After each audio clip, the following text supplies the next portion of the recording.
3 points on today's agenda: the Russian aggression against Ukraine, situation in Belarus, and the crisis in the Middle East.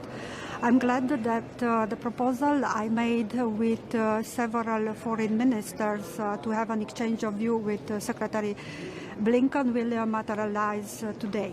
On Russia's aggression against Ukraine, I will condemn the continued ruthless attacks of Russia against innocent Ukrainians and against civilian infrastructure in Ukraine. It is important to continue our multidimensional support for Ukraine. What is really important and pressing is the EU military support, and I welcome the adoption of the assistance fund for Ukraine. This is really an important step forward in providing to Ukraine with much needed ammunition and military equipment. On sanctions, Romania supports the adoption of a new package of sanctions, the 14th. This is really important in order to limit the capacity of Russia to attack Ukraine. Romania also supports the adoption of new sanctions against Russia in the fields of human rights.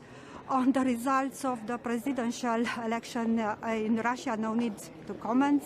We all know that these elections were neither fair nor democratic or free.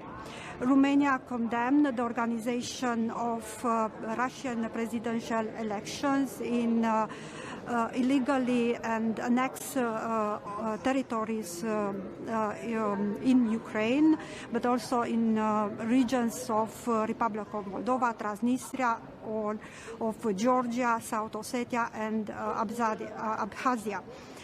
These are in violation of international law. On accession negotiation, we welcome the presentation by Commission of the negotiation framework. It's important to adopt them as soon as possible and to convene an intergovernmental conference by the end of the Belgian presidency. On the situation in Belarus, Romanian government support the civil society, the independent media, and also the democratic opposition.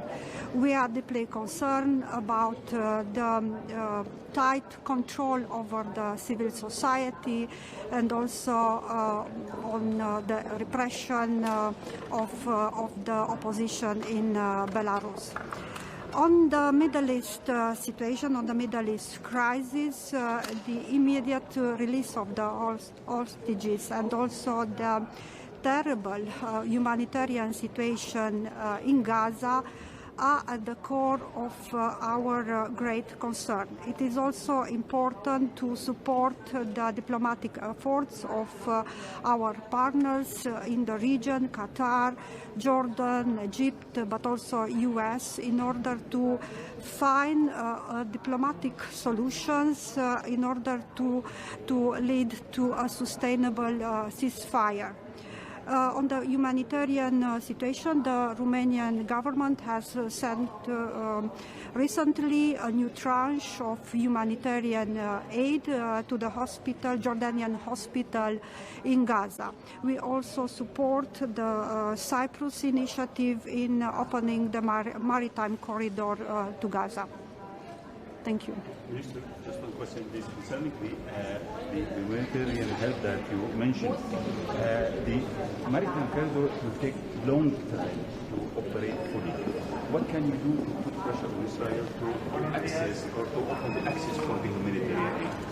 This is a very good initiative, so we will work with Cyprus in order to materialize. That's already the initiative has started, and we are working with other partners to provide humanitarian aid for the civilians in Gaza. This is what Romania has done. Last week, as I said, the Romanian government has sent a new tranche of the humanitarian aid for the Jordanian hospital in Gaza. Thank you.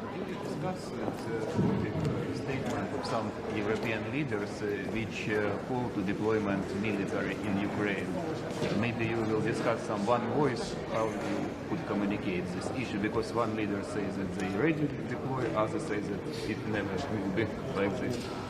I mean, what is important is to immediately continue our support for Ukraine, and everything will be discussed today with the foreign minister. Thank you. Da. La o industrie de economie de război. Există o șansă, premiză ca acest ajutor al Uniunii Europene să crească și care ar fi alte instrumente pentru a crește sprijinul militar?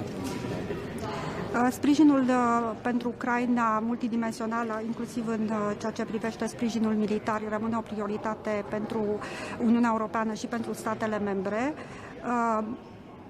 Ceea ce este important este acordul la care am ajuns recent privind fondul de asistență pentru Ucraina, care va permite, de fapt, mobilizarea 5 miliarde de euro pentru echipamente militare și pentru muniție. Iar acest lucru va fi discutat în continuare astăzi în strânsă coordonare cu secretarul de stat Blinken. Iar despre scrisoarea Irlandei și Spaniei se va discuta astăzi? Se va discuta și acest subiect se va discuta astăzi. Este foarte important pentru noi, pentru Uniunea Europeană, dar și pentru România, să menținem dialogul și coordonarea strânsă atât cu Israel cât și cu Palestina și cu partenerii din regiune, așa cum am spus, inclusiv cu Statele Unite. Mulțumesc!